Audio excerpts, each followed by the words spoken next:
हमारे प्यारे भाइयों बहनों, जैसा कि आदरणीय बाबूजी ने कहा कि हम लोग यहाँ पर अपने व्यक्तित्व को परिष्कृत करने के लिए कुछ सूत्र प्राप्त करेंगे। मैं अपनी बात को प्रारंभ करने से पहले एक कहानी सुनाना चाहता हूँ। कहानी अच्छी लगती है आप लोगों को? ऐसा तो नहीं ना कि आप लोग बहुत बड़े हो गए अब कहानियाँ अच्छी नहीं लगती, नहीं। एक कहानी सुनाते हैं। एक बात आप बताइए, मिठाई की दुकान पे कौन कौन गया है? सारे लोग गए हैं। मिठाई खाई भी होगी। तो दुकान होती है मिठाई की, पर वहाँ मिठाई मिलती है? उसके काउंटर पर बहुत सारी चीज़ें रखी रहती हैं। लड्डू रखा होगा, गुलाब जामुन रखा होगा, जलेबी रखा होगा, ठीक है ना? हाँ ठीक है, वो रखा है ना। अब ये बताओ, पूरे दुकान पे जितनी चीज़ें रखी हैं उसमें से मिठाई कौन सी है? किसी एक का नाम मिठाई है? हाँ नहीं ना। है वो दुकान किसकी? मिठाई की। पर उसमें मिठाई है, लेकिन मिठाई है है ना। एक मिठाई गोली और काली हो तो वो गुलाब जामुन कही जाएगी। एक मिठाई आड़ी टेढ़ी हो, लाल रंग की हो तो जलेबी कही जाएगी। वाइट कलर की हो तो काजू कतरी कही जाएगी। बेसन का बना हो गोला तो वो लड्डू कहा जाएगा। सब है दुकान मिठाई की, पर एक को भी हम मिठाई नहीं कह सकते। हर चीज़ का अलग अलग नाम है। उसी तरीके से बच्चों, ये दुनिया मिठाई की दुकान है और इसमें सब लोग देखने में अलग अलग हैं, पर वो सब क्या कहे जाएंगे? मिठाई कहे जाएंगे। उसी तरीके से भगवान भी वही है, ईश्वर भी वही है, अल्लाह भी वही है, गुरु नानक भी वही हैं, ईसा मसीह भी वही हैं। सब एक है, कोई अंतर नहीं है। जो थोड़ा गोरा हो गया वो ऐसा हो जाएगा, जो सांवला हो गया वो वैसा हो जाएगा, जो लंबा हो गया ऐसा हो जाएगा। पर मूल रूप में देखा जाए तो सब कौन है? सब मनुष्य हैं, सब मानव हैं। तो एक धर्म, कौन सा? मानव धर्म। सबके भीतर लाल रक्त ही बहेगा। सब ऑक्सीजन ही ले रहे हैं, सब कार्बन डाइऑक्साइड छोड़ रहे हैं। सबके पास दो हाथ, सबके पास दो पैर, सब एक समान है, कहीं कोई भेदभाव नहीं है। एक इंच भी आप नहीं कह सकते कि इसमें हमारे में मूलतः कोई अंतर है। अब स्वभाव का कोई अंतर हो जाए, विचार का अंतर हो जाए, प्रारब्ध का अंतर हो जाए, जीवन शैली का अंतर हो जाए, तो उसकी चर्चा मैं नहीं करता। पर मुख्य रूप से यदि देखा जाए तो किसी का किसी से कोई भेदभाव नहीं है। उन सब को संचालित करने वाली केवल एक शक्ति है। उस एक शक्ति को या हम ईश्वर कह लें, या माँ कह लें, या बजरंगबली कह दें, या अल्लाह कह दें, या खुदा कह दें, पर वो है एक ही, कोई अंतर।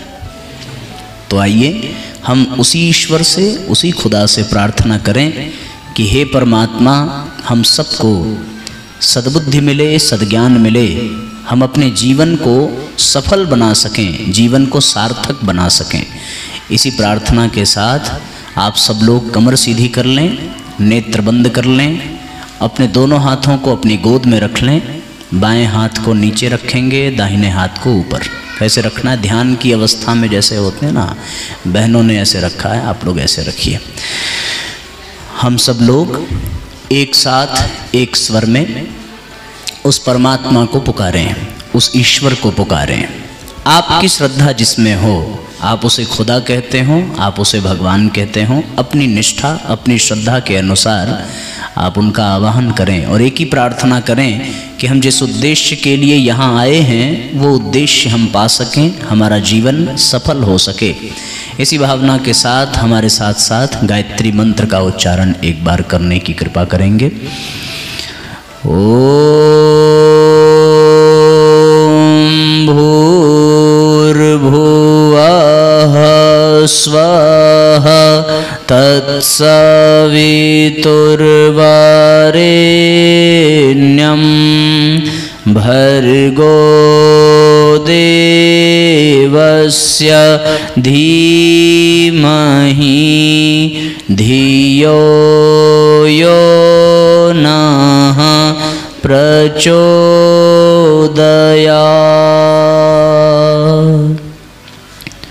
ओम सद्गुरु चरण कमलेभ्यो नमः। परम पूज्य गुरुदेव, परमवंदनीय माता जी, जिन्होंने गायत्री परिवार जैसी संस्था को जन्म दिया, न केवल जन्म दिया बल्कि पल्लवित पुष्पित भी किया और इस राष्ट्र के उत्थान के लिए, मानव मात्र के कल्याण के लिए समर्पित किया। जिस संस्था का केवल एक ही उद्देश्य है कि सबके भीतर दैवीय तत्व जागृत हो, अच्छाइयाँ जागृत हों और सब लोग स्वर्गीय वातावरण का अनुभव करें, इस उद्देश्य को समर्पित परम पूज्य गुरुदेव परमवंदनीय माता जी के सूक्ष्म संरक्षण में आपके इस विद्यालय में यहाँ की प्रधानाचार्य महोदया, यहाँ उपस्थित सभी आपके अध्यापक एवं अध्यापिकागण, हमारे साथ हमारे बगल में बैठे हमारे सभी गायत्री परिवार के सम्मानित कार्यकर्तागण और इस रेड रोज़ विद्यालय में रोज़ की तरह खिलखिलाते, मुस्कुराते और सुगंधित हमारे प्यारे भाइयों और बहनों, आप सबको बहुत बहुत प्रणाम हमारी तरफ से। आप सबका बहुत बहुत स्वागत है, आप सबका बहुत बहुत अभिनंदन है आज के इस कार्यक्रम में। मैंने प्रारंभ में कहा था कि आपको एक कहानी सुनाएं, अब वो कहानी सुनाने अब जा रहे हैं। एक कहानी है कि एक बार, हो सकता है आपको पता भी हो, लेकिन फिर भी बहुत मज़ा आएगा सुनने में, बहुत ध्यान से सुनिएगा। एक बार एक गांव में लगी आग। आग देखी आपने? गांव देखा है? ठीक। आग लग गई और सारे भाग गए। बचे कौन? 2 लोग। कौन कौन से? वो बचा जो अंधा था, उसको रास्ता नहीं पता था। वो बचा जो लंगड़ा था, मेरी तरह, जो जा नहीं सकता था। 2 लोग बचे। दोनों ने आपस में राय किया कि हम लोग कैसे बच सकते हैं। अंधे ने कहा कि भाई हम देख नहीं सकते। लंगड़े ने कहा हम चल नहीं सकते। दोनों ने साठ गांठ की, बोले चलने का काम तुम करो, देखने का काम हम करेंगे। लंगड़े को उठाया कंधे पर, लंगड़े ने रास्ता बताना शुरू किया और अंधा बड़ी जोर से भागा। गांव जल करके राख हो उसके पहले वो निकल गए और उनकी जान बच गई। आपको पता है ये अंधा कौन है और लंगड़ा कौन है? अंधे हैं हम लोग, और लंगड़ा कौन? वे लोग जो हमारे बड़े बुजुर्ग हैं, जो हमारे अभिभावक हैं, जो हमारे टीचर्स हैं। कहानी के दर्शन को समझना। अब ये मत सोच लेना कि आज से हम अंधे हो गए और हमारे टीचर्स लंगड़े हो गए। कहने का भाव क्या है उसको समझने का प्रयास करना, तब तो आपको लाभ मिलेगा। तात्पर्य ये है कि हम हैं अंधे। क्यों अंधे हैं? अभी हमारे भीतर बहुत ऊर्जा है, बहुत एनर्जी है। हम अपनी ऊर्जा के चक्कर में, जोश में होश खो देते हैं, और जो होश खो दे वही अंधा है।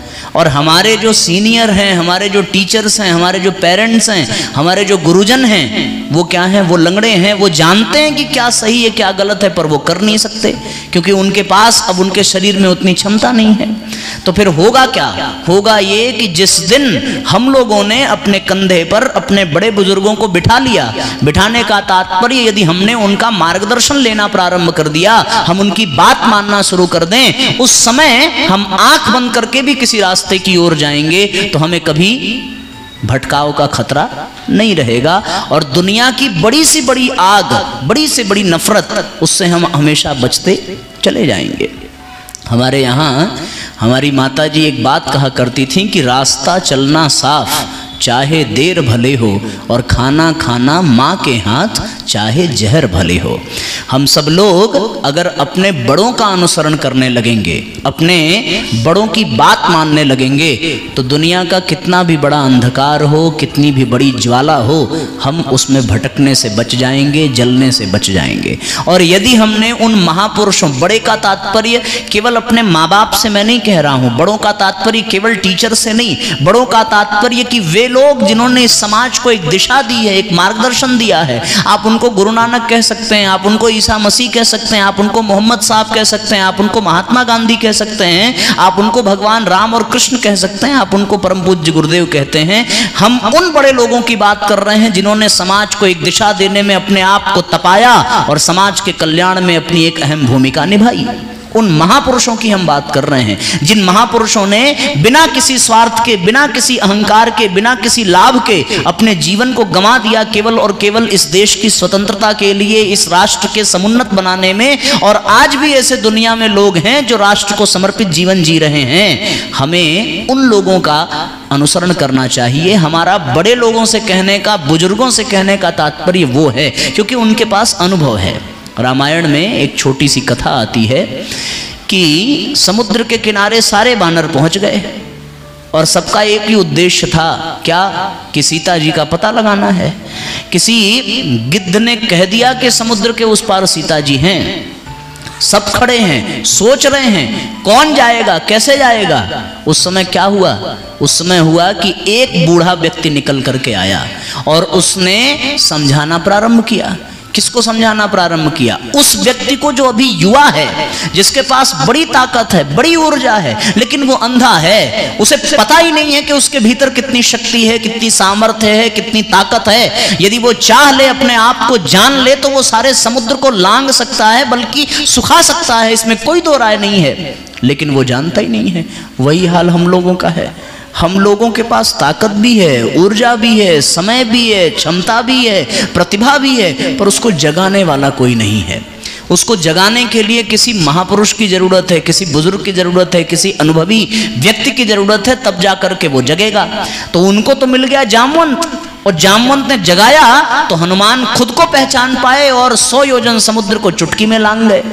उसी तरीके से हम लोगों को भी कोई ऐसा मिल जाए जो हमें हमारी क्षमता की याद दिला सके, हमारी प्रतिभा की याद दिला सके, फिर हम भी भले अपने होश में अंधे हो जाएं, लेकिन उसके बावजूद भी हम बच जाएंगे, इस समाज की आग से बच जाएंगे जिसमें सब जल करके खत्म होते चले जा रहे हैं। ये आग का तात्पर्य साथियों, प्रदूषण की आग, नशे की आग, व्यभिचार का आग, कुप्रवृत्तियों की आग, अहंकार की आग, क्रोध की आग, काम की आग, इन आग में हम लोग न जल पावें, इसके लिए किसी बड़े बुजुर्ग को अपने कंधे पर बिठाना पड़ेगा।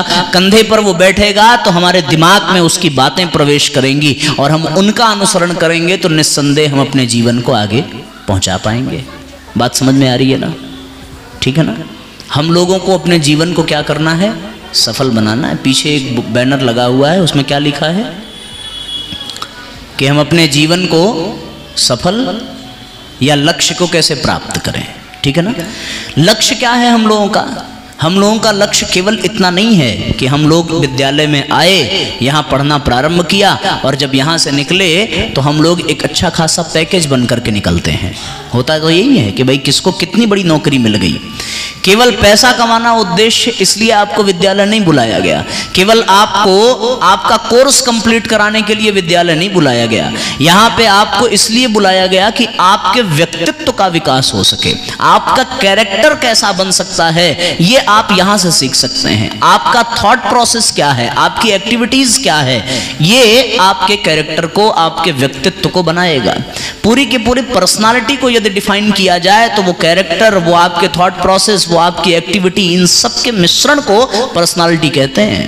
पर्सनालिटी का तात्पर्य केवल इतना नहीं है कि हमारे कपड़े कैसे हैं, हमारा चेहरा कैसा है, हमारा हेयर स्टाइल कैसा है, हमारे चलने का तरीका कैसा है, हमारे बोलने का तरीका कैसा है, बल्कि पर्सनालिटी उसको कहते हैं कि हमारी सोच कैसी है, हमारी भीतर की भावनाएं कैसी हैं, हमारे भीतर का व्यवहार कैसा है, हम दूसरों की मदद कर रहे हैं कि नहीं कर रहे हैं, हम दूसरों के काम आ रहे हैं कि नहीं आ रहे हैं, इस पर हमारा व्यक्तित्व निर्भर करता है। और आज की ये कार्यशाला साथियों इसी उद्देश्य से है कि आप अपने व्यक्तित्व को परिष्कृत करने का सूत्र पा सकें, आप अपने भीतर के आत्मबल को जागृत कर सकें, आप अपने भीतर के मनोबल को जागृत कर सकें, आप अपने भीतर के शरीर बल को जगा सकें। और ये संभव कब है? ये संभव तब है जब आप अपने जीवन में किसी न किसी महापुरुष, किसी न किसी बड़े, किसी न किसी अनुभवी, किसी न किसी श्रेष्ठ व्यक्ति का अनुसरण करेंगे, किसी न किसी श्रेष्ठ को अपना आदर्श बनाएंगे।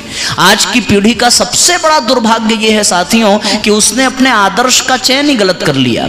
उसने अपना आइडियल किसको बनाया? उन लोगों को बनाया जिनसे कोई लाभ मिलने वाला आपको नहीं है। हम उन लोगों को आइडियल बनाते हैं जो एक्टर हैं, जो एक्ट्रेस हैं, जो क्रिकेटर हैं, जो प्लेयर हैं, जो डांसर हैं, जो सिंगर हैं। उनके पास नो डाउट उनका सम्मान करना चाहिए, उन्होंने देश के लिए बहुत काम किया है। पर साथियों, ऐसा कोई व्यक्तित्व उनके भीतर नजर नहीं आता जिसके कारण हमारे मन में कोई सही दिशा मिले, कोई श्रद्धा जगे।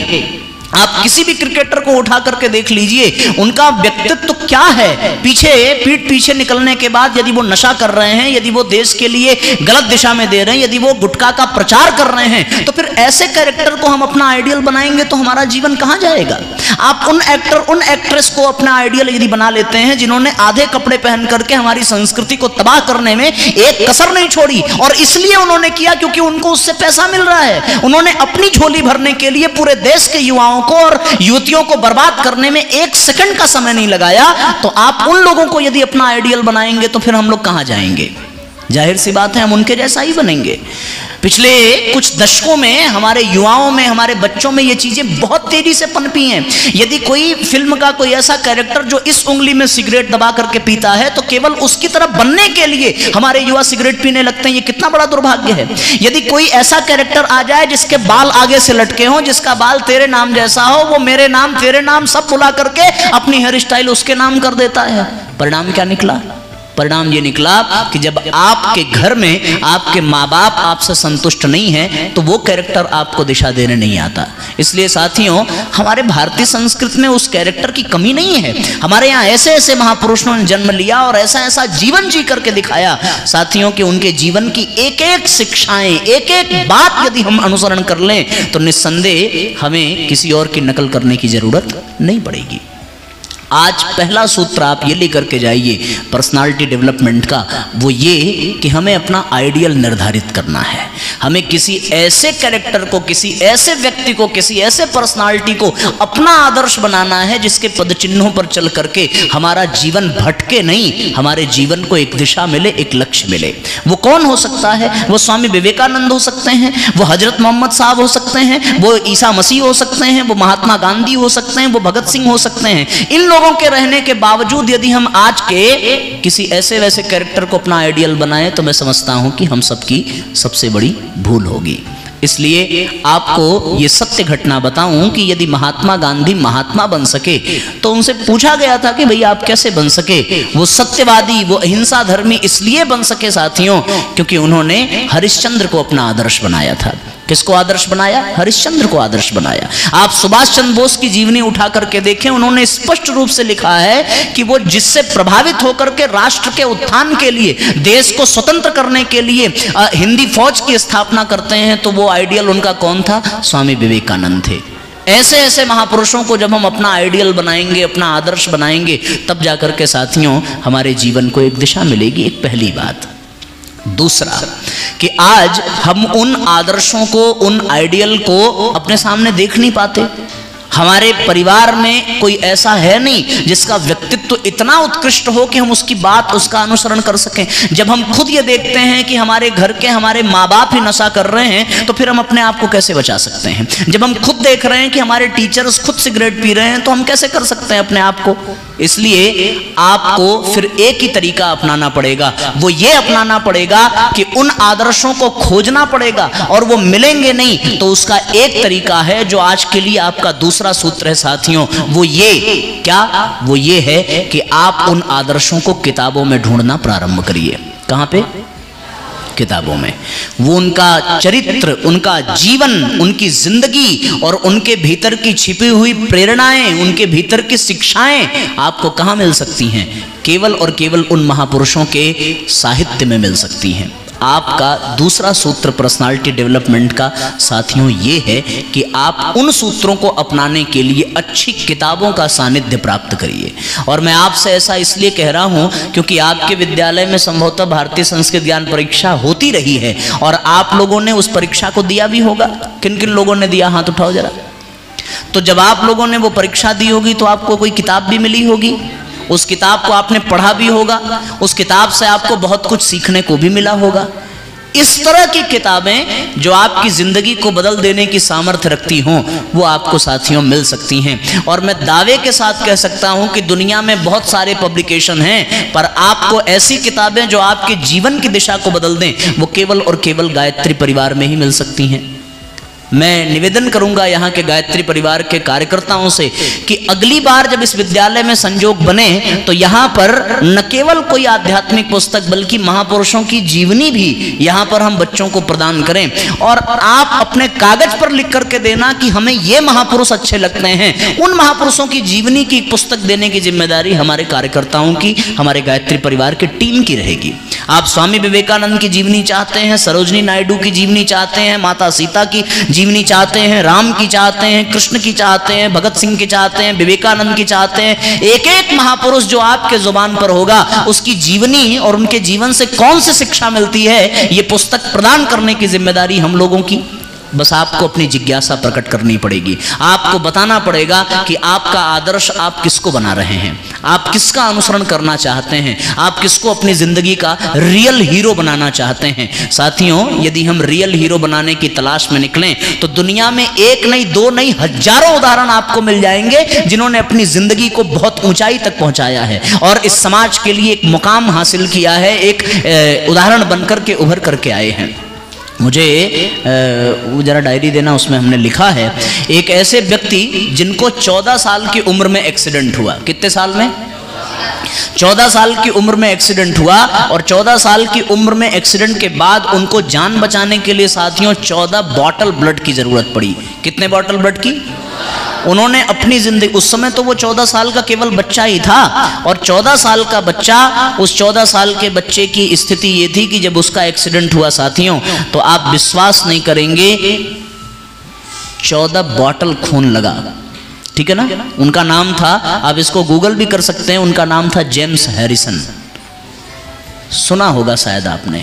उनको ऑस्ट्रेलिया की सरकार ने उनको अपना कौन सा पुरस्कार दिया, जो सबसे बेस्ट पुरस्कार, जो भारत का नोबेल पुरस्कार कहा जाता है, जो भारत का भारत रत्न कहा जाता है, उसके समकक्ष एक पुरस्कार आता है विक्टोरिया ऑफ मेरिटो। ये पुरस्कार से उनको नवाजा गया। कारण क्या था? कारण ये था कि जब 14 साल की उम्र में उनकी घटना हुई और उनको ये पता चला कि उनकी जिंदगी इसलिए बच पाई है क्योंकि उन्होंने 14 बॉटल खून दूसरों से लिया है, तो उन्होंने कसम खाया कि वो जब तक जिंदा रहेंगे तब तक दूसरों को ब्लड देंगे। 18 साल से पहले ब्लड देने का प्रावधान नहीं है, रूल नहीं है, सरकारी नियम नहीं है। 18 साल का जब वो बच्चा हुआ तो उसने ब्लड देना प्रारंभ किया। आप कल्पना करके देखिए साथियों, जब पहली बार उसने ब्लड को डोनेट किया तो उसके ब्लड में कुछ ऐसा तत्व पाया गया जिससे विकलांग बच्चों के बहुत सारे रोग दूर हो सकते थे। ये संजोग कहा जाए, भगवान की कृपा कहा जाए। और जब उसको ये पता चला कि मेरी वजह से विकलांग बच्चों की विकलांगता दूर हो सकती है, उसके ब्लड में ऐसी कोई केमिकल, ऐसा कोई रासायनिक तत्व है, तो उसने कसम खा लिया कि मैं जब तक जिंदा रहूंगा तब तक ब्लड दूंगा। और आप विश्वास नहीं करेंगे, उसने अपनी जिंदगी में तब तक ब्लड दिया जब तक उसकी उम्र 72 साल की नहीं हो गई। अंततोगत्वा वहां की सरकार को यह कहना पड़ा कि अब आप ब्लड नहीं देंगे। और जब उसकी उम्र 72 साल की हुई तब तक साथियों उसने अपने जीवन में अपने ब्लड से 31 देशों के विकलांग बच्चों को लाभ पहुंचाया था। 1371 यूनिट ब्लड वो डोनेट कर चुका था और उसकी वजह से 30 लाख बच्चों की जान बची थी। आप कल्पना करके देखो, ऐसे लोगों को यदि हम अपना आइडियल बनाएं तो क्या हमारे जीवन में नई दिशा नहीं मिलेगी? आपने सोचा कभी? मैं आपको एक और बात बताऊं, एक और लड़का था जिसका नाम था टेरी फॉक्स। टेरी फॉक्स के जीवन में बहुत जल्दी ही एक ऐसी बीमारी ने जन्म लिया जिसको कैंसर कहते हैं। उस समय न कैंसर का कोई अस्पताल था, न कोई दवा थी, न कोई इलाज था। डॉक्टर ने उसको मरने के लिए छोड़ दिया कि आप तो 3 महीने के मेहमान हैं, और कैंसर के नाते उसका एक पैर काट दिया गया। उसने क्या डिसीजन लिया कि इस दुनिया में न कैंसर की कोई दवा है, न कोई अस्पताल है, न कोई डॉक्टर है, और उसकी शोध के लिए पैसे की जरूरत है। उसने कसम खाया। क्या कसम खाया? कि मैं आज से एक पैर पर प्रतिदिन दौड़ना प्रारंभ करूंगा और मैं जिस दिन 1 किलोमीटर दौड़ लूं उस दिन जो चाहे वो मुझे $100 ला करके दे सकता है। उस $100 के माध्यम से मैं कैंसर हॉस्पिटल बनाने के लिए उसको इकट्ठा करूंगा। आप कल्पना करके देखो, शुरुआत बहुत छोटी सी थी। एक पैर पर उस बच्चे ने दौड़ना प्रारंभ किया, केवल एक पैर पर। जब 1 किलोमीटर पूरा होता तो लोग उसको $100 आकर के देते, उसकी बहादुरी के नाते। उसने दौड़ना प्रारंभ किया और 3 महीने में जिंदगी का जब अंतिम क्षण आया तो आप यकीन नहीं करेंगे साथियों, वो 143 दिन तक दौड़ता रहा। 143 दिन में उसने 5373 किलोमीटर की दौड़ लगाई और उसके बाद उसको $200 मिलियन प्राप्त हुआ। जब वो अपने जीवन में मरा तो वो इस संसार को $200 मिलियन दे करके मरा। उसके ही द्वारा दिए गए पैसे से सबसे पहले कैंसर का हॉस्पिटल बना। मैं ये बातें आपको किसी कोरी कल्पना के आधार पर नहीं बता रहा, आप हर चीज को गूगल करके देख सकते हैं, आपको भी ये जानकारी मिलेगी। और जब आप ऐसे लोगों को अपना आइडियल बनाएंगे तब आप भी ऐसे बन सकते हैं, इसमें कोई दो राय नहीं है। क्योंकि आप साथियों सारा काम छोड़ करके अगर बंदरों को देखना प्रारंभ कर दें तो आप 2 दिन में बंदरों जैसा व्यवहार करने लगेंगे, इसमें कोई दो राय नहीं है। हमारे ऊपर किसी का प्रभाव बड़ी तेजी से पड़ता है। आप किसी ऐसे व्यक्ति को देख लीजिए, उसका असर आपके ऊपर पड़ने लगेगा। मैं एक ही निवेदन कर रहा हूं कि आप महापुरुषों से जुड़िए। यदि उनके बारे में जानना है तो उनके द्वारा लिखी गई, उनके बारे में लिखी गई पुस्तकों को पढ़ना प्रारंभ करिए। इसी प्रक्रिया को स्वाध्याय कहते हैं। आपका आदर्श उभर करके कोई आना चाहिए। मैं इसलिए ऐसा कह रहा हूं क्योंकि वही आदर्श बनने की संभावना यहां बैठे हर एक बच्चे में है। आपके भीतर भगवान ने वो ज्योति प्रदान की है, यदि आपने उसको हवा दिया तो वो ज्योति आज आग बनेगी और कल दावानल बन सकती है। लेकिन यदि आपने एरू गैरू नथु खैरू को अपना आदर्श बनाना प्रारंभ कर दिया तो वो ज्योति जो जल रही है उसको भी बुझते देर नहीं लगेगी। और उसके बुझने के अनेकों कारण हैं। आप नशा करना प्रारंभ कर देंगे, आप क्रोध करना प्रारंभ कर देंगे, आप चोरी से मूवी देखना प्रारंभ कर देंगे, आप सोशल मीडिया का दुरुपयोग करना प्रारंभ कर देंगे, आप गंदी फिल्में देखना प्रारंभ कर देंगे और आपका जीवन धीरे धीरे धीरे धीरे बर्बाद हो जाएगा।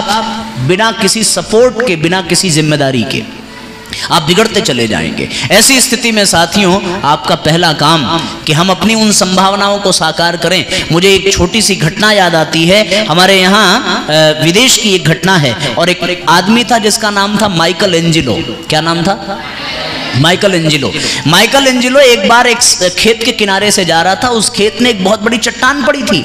उस चट्टान को उसने देखा और उस खेत के मालिक के पास गया और जाकर के कहने लगा कि हमें ये चट्टान चाहिए। खेत का मालिक उस चट्टान की वजह से खेती नहीं कर पा रहा था। वो खेत का किसान इतना प्रसन्न हुआ, बोले भाई साहब मैं इस चट्टान के बदले आपसे पैसे नहीं लूंगा, बल्कि मैं खुद पैसा दूंगा कि आप ये चट्टान लेकर के जाइए। माइकल एंजेलो ने व्यवस्था बनाई, क्रेन बुलाया, जैसे तैसे उस बहुत बड़ी चट्टान को उठाया और ले जाकर के अपने घर रख दिया। 3 महीने के बाद माइकल एंजेलो ने उस किसान को अपने घर बुलाया और उसके घर में, उसके आंगन में एक बहुत सुंदर प्रतिमा रखी हुई थी। किसान ने पूछा भाई साहब ये तो बड़ी सुंदर है, ये आप कहां से लेकर के आए? बोले ये मैं लेकर के नहीं आया, ये आपकी वजह से, क्योंकि ये उसी चट्टान से बनाई गई है जिस चट्टान को आपने अपने खेत में फालतू समझा था। इसका मतलब क्या हुआ? इसका मतलब यह हुआ कि हर चट्टान में एक ऐसी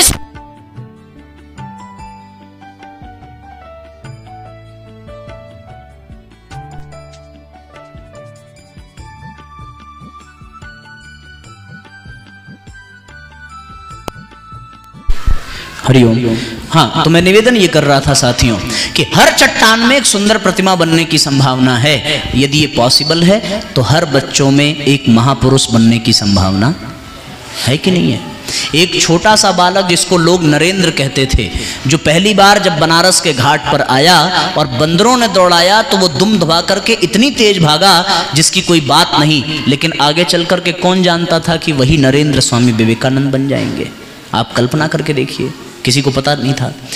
उसी तरीके से साथियों हो सकता है ना कि हमारे आपके बीच में भी कोई ऐसा बच्चा हो, कोई ऐसा भाई हो, कोई ऐसी बहन हो जो अपनी संभावनाओं को साकार कर सके, जो अपने भीतर के व्यक्तित्व को इतना विकसित कर सके, इतना विकसित कर सके कि एक दिन यहाँ के विद्यालय के प्रिंसिपल को भी प्रणाम करने का मन कर जाए। हो सकता है कि यहाँ का विद्यार्थी जो आज इस प्रांगण में बैठा हुआ है वो अपने आप को उस ऊंचाई तक ले जाए जिसके नाते इस विद्यालय का नाम रोशन हो जाए। हो सकता है कि यहाँ का बैठा हुआ एक एक बच्चा अपने प्रत्येक संभावना संभावनाओं को उस स्तर तक पहुंचा दे कि उसके माँ बाप को इस बात का गर्व हो कि वो एक महापुरुष को जन्म देने वाले माता पिता थे।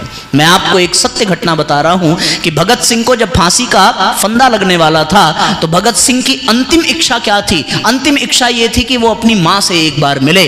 और मां से जब मिलने का क्रम आया, मां उनके सामने आकर के खड़ी हुई तो उनकी माता ने रोना प्रारंभ किया। भगत सिंह ने कहा कि मां, तू मेरी मां है और मेरी मां होकर के रोती है, मुझे कलंक लगेगा। मां ने कहा कि बेटे, मैं इसलिए नहीं रो रही हूं कि तुझे फांसी लगने वाली है, बल्कि मैं इसलिए रो रही हूं कि काश मेरे पेट से 2-4 और भगत सिंह पैदा हुए होते तो इस देश का नाम रोशन करते और इस देश का कल्याण होता।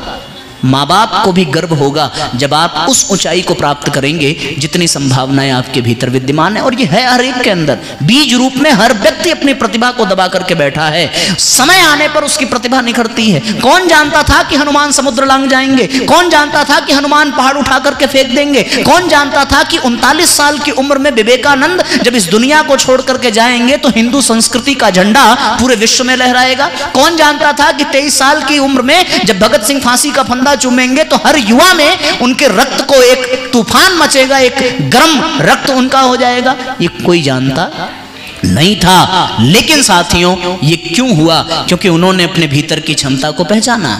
आपको पता था कि चंद्रयान 3 सफल होगा? क्या जिन्होंने चंद्रयान 3 का प्लान बनाया, उसको सक्सेस किया, उनके माँ बाप को पता था कि हमारा बेटा एक दिन साइंटिस्ट बनेगा और वो इतना बड़ा काम करेगा कि पूरे देश का नाम रोशन हो? आप जानते हो ना कि हम लोगों ने एपीजे अब्दुल कलाम की कथा सुनी है कि एक समय में जब वो अपनी योजना में विफल हुए तो वो हरिद्वार जाकर के आत्महत्या करने जा रहे थे। और आत्महत्या करने से ठीक पहले उनकी मुलाकात एक संत से हुई और संत ने उनको वो मंत्र दिया जिसके कारण समाज उनको मिसाइल मैन के नाम से जानता है और वो हमारे देश के राष्ट्रपति बने। मैं एक नहीं साथियों, कितनी घटनाएं, कितने उदाहरण आपको दूं। कुल मिलाकर के कहने का उद्देश्य यह है कि आपके भीतर की प्रतिभा, आपके भीतर की क्षमता जगनी चाहिए। और वो कब जगेगी? जब हम फालतू लोगों को अपना आइडियल नहीं बनाएंगे, अच्छे लोगों को आइडियल बनाएंगे, अच्छी पुस्तकों को आइडियल बनाएंगे, तब वो प्रतिभा उभरना शुरू होगी। पर वो कुंडली के तरीके से, सर्प के तरीके से फनफना करके जागृत हो जाए, उसका जो सर्वश्रेष्ठ उपाय है साथियों, वो ये है कि हमारे भीतर गायत्री मंत्र का स्थान होना चाहिए। गायत्री मंत्र एक ऐसा मंत्र है, एक ऐसी शक्ति है जो आपके भीतर विद्यमान सारी की सारी संभावनाओं को एक झटके में जागृत कर सकती है। जिनको नहीं पता होगा, मैं उनको बताना चाहता हूं कि हमारे शरीर में 24 ग्रंथियां हैं। कितनी है? 24। वो 24 ग्रंथियां ये केवल मनुष्यों के शरीर में पाई जाती हैं। वो 24 ग्रंथियां उन स्थानों पर हैं जिन ग्रंथियों में न जाने कितनी शक्तियां भरी पड़ी हैं, उसकी कोई कल्पना नहीं कर सकता।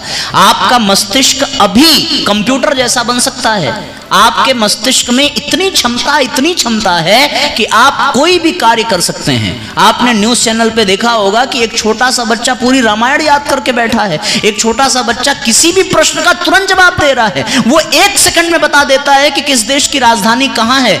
ये संभावना सबके भीतर है। और कैसे है, मैं उसका विज्ञान आपको बता रहा हूं कि हर बच्चे में 24 ग्रंथियां विद्यमान हैं। उन 24 ग्रंथियों में इतनी शक्तियां भरी पड़ी हैं कि उसका एक अंश जाग जाए तो क्या होगा? वो महापुरुष बन सकता है। वो एक अंश कैसे जगेगा? वो एक अंश जगेगा साथियों 24 अक्षर वाले गायत्री मंत्र का उच्चारण करने से। बात समझ में आ रही है ना? वो 24 अक्षर का जब गायत्री मंत्र हम बोलते हैं तो उससे हमारा ओठ, हमारी जीभ और हमारा कंठ, ये तीनों हिलता है और हिलने से एक वाइब्रेशन पैदा होता है। वो वाइब्रेशन उस 24 ग्रंथियों के ऊपर बार बार जाकर के चोट मारता है। उस चोट मारने से उस 24 ग्रंथियों में एक तरंग पैदा होती है और बार बार प्रहार करने से धीरे धीरे वो ग्रंथियां खुल जाती हैं और उसमें जितनी भी क्षमताएं हैं, जितनी भी शक्तियां हैं, जितनी भी प्रतिभाएं हैं, वो सब जागृत हो जाती हैं। तो आपको आज से गायत्री मंत्र को अपने जीवन में स्थान देना है। यदि आप चाहते हैं कि आप भी अपने जीवन में कोई महान कार्य कर सकें। यदि आपको केवल ये करना है कि आप पैदा हो गए, बड़े होकर के आपने नौकरी कर ली, नौकरी करके शादी कर ली, शादी करके बच्चे पैदा कर लिए और बच्चे पैदा करके आप बूढ़े हुए, होकर के आप भी मर गए, अगर केवल इसीलिए जीना है तो मैं कहता हूं कि मत करना गायत्री मंत्र। लेकिन यदि आपको अपने भविष्य को उज्जवल बनाना है, अपने व्यक्तित्व को शानदार बनाना है, अपने विचारों को परिष्कृत करना है और अपने जीवन के उद्देश्य को प्राप्त करना है, तो आपके जीवन में जो सबसे सरल, सबसे श्रेष्ठ तरीका है वो ये है साथियों कि आपके जीवन में गायत्री मंत्र का स्थान होना चाहिए। आप चाहते हो कि हो? कौन कौन चाहता है भाई? हाथ उठाओ जरा। एक बात का और ध्यान देना, जैसा कि सर ने बताया कि हमारे इन संख्याओं में 20 से 25% हमारे मुस्लिम संप्रदाय के भाई बहन हैं, तो मैं उनसे भी निवेदन करूंगा, यदि उनको मंत्र बोलने में एक ये लगे कि कहीं हमारी आस्था को, हमारी श्रद्धा को चोट किया जा रहा है, तो मैं स्पष्ट कहता हूं कि फिर वो ना बोलें, लेकिन वो गायत्री मंत्र के अर्थ को अवश्य दोहराया करें। और गायत्री मंत्र का अर्थ केवल इतना है कि हे परमात्मा या हे खुदा, हमें सद्बुद्धि प्रदान करें और हमें सन्मार्ग की ओर प्रेरित करें। एक ये वाक्य जो हिंदू हैं जिनको कोई ऐतराज नहीं है वो लोग गायत्री मंत्र बोल सकते हैं, पर जिनको ये लगता है कि ये हमारे धर्म का नहीं है, तो परम पूज्य गुरुदेव ने कहा कि मंत्र के शब्द को उच्चारण करने से अच्छा है कि उसके भाव का उच्चारण किया जाए। और भाव का उच्चारण करने में, हिंदी बोलने में किसी हमारे मुस्लिम भाई बहन को कोई दिक्कत नहीं होनी चाहिए। बस वो एक ही बात कहें कि हे खुदा, हमें सद्बुद्धि दें और सन्मार्ग की ओर प्रेरित करें। क्योंकि वास्तव में साथियों, सारी महानता का, सारे बड़प्पन का, सारी श्रेष्ठता का आधार क्या है? वो है सद्बुद्धि और सन्मार्ग। वही महापुरुष बने जो सत्पथ पर चले, वही महापुरुष बने जिन्होंने सद्बुद्धि का आवाहन किया। और गायत्री मंत्र सद्बुद्धि का मंत्र है, सद्बुद्धि को देने वाला है। इस मंत्र में किसी देवी देवता की बात नहीं की गई, इस मंत्र में हे परमात्मा कहकर के संबोधित किया गया। उस परमात्मा को हम खुदा भी कहें तो हमें कोई ऐतराज नहीं है, कोई दिक्कत नहीं है। आप निस्संदेह इसका उच्चारण कर सकते हैं और एक ही प्रार्थना करिए, पर तरीका कौन सा होगा वो आपको हम बताएंगे। और तरीका मैं आपको बताऊं तो आपको केवल ये करना है कि जब आप बिस्तर पर सोने जाते हैं, कौन कौन सोने जाता है भाई? हाथ उठाओ। सारे लोग जाते हैं, अच्छा बहुत बढ़िया है। हम भी सोते हैं, आप भी सोते हैं, इसका मतलब हमारे आप में कोई अंतर? हाँ, तो कहने का तात्पर्य ये है बच्चों कि जब आप बिस्तर पर सोने जाते हैं तो आपको उसी समय, सोते समय ठीक 5 बार गायत्री मंत्र का उच्चारण करना। किसको किसको गायत्री मंत्र आता है? हाथ उठाओ जरा। बस,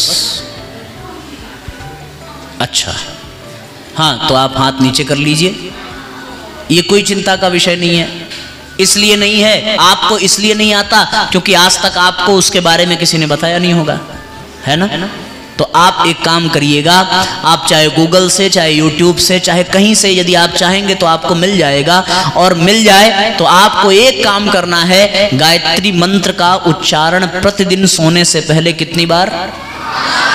कितनी बार?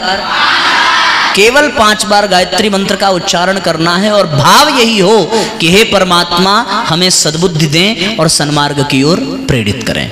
फिर जब आप सोएंगे तो सवेरे सो करके उठेंगे ही। जब आप सो करके उठेंगे तो उठने के बाद पहला काम क्या करना है? बोल बेटा, क्या बोला? कुछ तो बोला रे, संकोच करने की क्या जरूरत है? उठने के बाद पहला काम क्या करना है हम लोग को? अरे भैया, पहले उठ के बैठना है। यही बोला था ना, पहले बैठना है। हाँ, फिर हाँ, पहले बैठेंगे और बैठने के बाद कैसे बैठेंगे? ऐसे बैठेंगे, जैसे अभी तक बैठे थे वैसे नहीं बैठना है। ऐसे ही तन करके बैठना है, कमर सीधी, मेरुदंड को सीधा करना, नेत्र बंद करना और अपने भगवान को याद करके फिर से आप 5 बार गायत्री मंत्र का उच्चारण करना। 5 बार सोते समय, 5 बार जगते समय। और एक छोटा सा क्रम और अपनाना है कि आप जितनी बार भोजन करते हैं और जितनी बार पानी का सेवन करते हैं, हर बार आप 1-1 बार गायत्री मंत्र का उच्चारण करके ही भोजन को ग्रहण करेंगे। कितनी बार खाते हो दिन भर में? 6 बार? हाँ, 4 बार। 4 बार कितने लोग खाते हैं? हाथ उठाओ जरा। केवल 3 लोग 4 बार खाते हैं। अच्छा, 3 बार कितने लोग खाते हैं? हाथ उठाओ। 1 सेकंड, अभी बहुत लोगों ने हाथ नहीं उठाया भाई, तो आप लोगों की संख्या कम है कि ज्यादा है? 2 बार कितने लोग खाते हैं? अच्छा, 2 बार। 1 बार कौन खाता है? बार बार कौन खाता है? कुल मिलाकर के कहने का तात्पर्य ये तो हंसी मजाक की बात है, पर साथियों हम जब भी भोजन करने बैठें, जब भी भोजन करने बैठें, गायत्री मंत्र का उच्चारण करके ही भोजन करें, ताकि उस भोजन से भी हमें सद्बुद्धि मिले। इसलिए मैं कह रहा हूं, क्योंकि अन्न से हमारे शरीर में 3 चीजें बनती हैं। अन्न के स्थूल से हमें मल प्राप्त होता है, और अन्न के सूक्ष्म से हमारे भीतर मांस बनता है, और अन्न के कारण स्वरूप से हमारा मन बनता है। और सद्बुद्धि कहाँ आती है? मन में आती है, बुद्धि में आती है। इसलिए साथियों, गायत्री मंत्र बिना पढ़े यदि आप भोजन करते हैं तो वो भोजन विष के समान है। आप गायत्री मंत्र पढ़ करके ही भोजन करिए, अपने परमात्मा को, अपने खुदा को समर्पित करके ही भोजन करिए। दूसरा, जब आप जल पिएं तो भी आप गायत्री मंत्र बोल करके पिएं। और एक अंतिम बात साथियों, जिन लोगों को गायत्री मंत्र नहीं आता, हमारे पास एक पुस्तिका है गायत्री मंत्र लेखन। आपको इसमें एक व्यवस्था ये दी जा रही है कि आप इस पत्रिका में गायत्री मंत्र को लिखने का अभ्यास कर सकते हैं। क्या कर सकते हैं? लिखने का। जब आप शाम को पढ़ने बैठें या जब भी पढ़ने बैठें, पढ़ाई से ठीक पहले आप गायत्री मंत्र की 5 लाइन जो इसमें लिखा है उसको देख करके केवल 5 लाइन लिखिए, और लिखने के बाद आप पढ़ाई करना प्रारंभ करें। आपकी कंसंट्रेशन पावर, आपकी व्हील पावर बढ़ाने का सबसे अच्छा तरीका। मैं कोई टोना टुटका चमत्कार की बात नहीं कर रहा, मैंने इसका विज्ञान आपको बताया कि ये कैसे काम करता है। जब आप इसको लिखेंगे तो आपकी आंखें, आपका दिमाग, आपका मन, आपका हाथ, सब कुछ इसी में रमा रहेगा। और जब सारी चीजें इसमें लगे रहेंगी तो सब कुछ जो है अपने आप कंसंट्रेट होता चला जाएगा, हमारी पावर बढ़ती चली जाएगी। हम जो पढ़ेंगे वो हमें हमेशा हमेशा के लिए याद हो जाएगा। ये लाभ मिलेगा। जिस सब्जेक्ट में आपका मन नहीं लगता, उस सब्जेक्ट से पहले 5 बार गायत्री मंत्र लिख करके देखना। ना अच्छा लगे तो वो किताब फाड़ के फेंक देना। फेंक दोगे? नहीं ना, दूसरा खरीदना पड़ेगा। तो कुल मिलाकर के आप ये प्रयोग करके देखिएगा, ठीक है? अच्छी बात। तो क्या क्या करना है? 5 बार। कब? सोते समय, जगते समय, खाने से पहले, पीने से पहले, बस इतनी बार ना। और पढ़ने से पहले लिखना है। एक अंतिम बात बता करके आप सबको अपनी बात को हम विराम देंगे। हमारे पास एक दिनचर्या चार्ट है, डेली रूटीन चार्ट इसको कहते हैं। इसमें 1 तारीख से लेकर के 31 तारीख तक के ऑप्शन बने हुए हैं, और बहुत सारी चीजें लिखी हुई हैं। क्या लिखा है कि हमें कब जगना है, कब गायत्री मंत्र पढ़ना है, माँ बाप का पैर छूना है, धरती माता का पैर छूना है, किसी की निंदा नहीं करनी है, पढ़ाई कैसे करनी है, अपना काम किया कि नहीं किया, मोबाइल में कितना समय गंवाया, टीवी में कितना समय गंवाया, और हम लोगों ने अपने व्यक्तित्व के विकास के लिए किसी ऐसे महापुरुष की जीवनी पढ़ी कि नहीं पढ़ी, अच्छी कहानियां सुनी कि नहीं सुनी। ये सारी बातें साथियों इसमें लिखी हुई हैं, और इन सारी बातों के माध्यम से आप निस्संदेह अपने व्यक्तित्व को बहुत अच्छा बना सकते हैं। आपको इसका बहुत लाभ प्राप्त होगा। और मैं ये उम्मीद रखता हूं कि यदि आपने यहां बताए गए सूत्रों का पालन किया, कौन कौन से सूत्र? 5 बार गायत्री मंत्र सोते समय, 5 बार जगने के बाद, उसके बाद फिर भोजन से पहले, फिर पानी से पहले, और फिर पढ़ने से पहले, और फिर प्रतिदिन आप महापुरुषों की जीवनी, अच्छे साहित्य, अच्छी किताबें पढ़ें और इस दिनचर्या चार्ट के अनुसार अपनी जिंदगी बनाएं। ये मैं विश्वास दिलाता हूं कि यदि आपने ज्यादा नहीं केवल 7 दिन तक ये प्रयोग अपने जीवन में किया, तो मैं दावे के साथ कह सकता हूं कि आपको लाभ समझ में आने लगेगा। और आगे आपकी छूट है कि यदि 7 दिन बाद आपको लगता है कि कोई लाभ नहीं है तो आप डिसकंटिन्यू कर दीजिए, कोई दिक्कत की बात नहीं है। लेकिन जब सबको लाभ मिला है तो आपको भी मिलेगा। और जिंदगी में महान बनने का जो फॉर्मूला है वो यही है कि हम अपनी प्रतिभा को जागृत करें। प्रतिभा कहां से जगेगी? महापुरुषों की जीवनी पढ़ करके, स्वाध्याय करके और गायत्री मंत्र का उच्चारण करके। इन्हीं बातों के साथ हम अपनी बात को विराम देते हैं। यदि बात बात में कुछ ठेस पहुंचा हो तो उसके लिए क्षमा, और जो अच्छा लगा हो साथियों वो आप अपने जीवन में उतार करके आगे बढ़िए। आपका भविष्य उज्जवल हो, आप राष्ट्र का, समाज का और परिवार का नाम रोशन करें। इन्हीं शुभकामनाओं के साथ आप सबको प्रणाम, आप सबको धन्यवाद। सबका बहुत बहुत मंगल हो।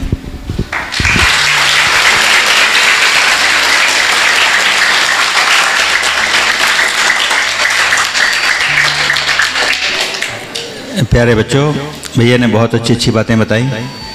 जो व्यक्तित्व है एक दिन में नहीं बनेगा, कंटिन्यूअस हम उसमें लगे रहेंगे।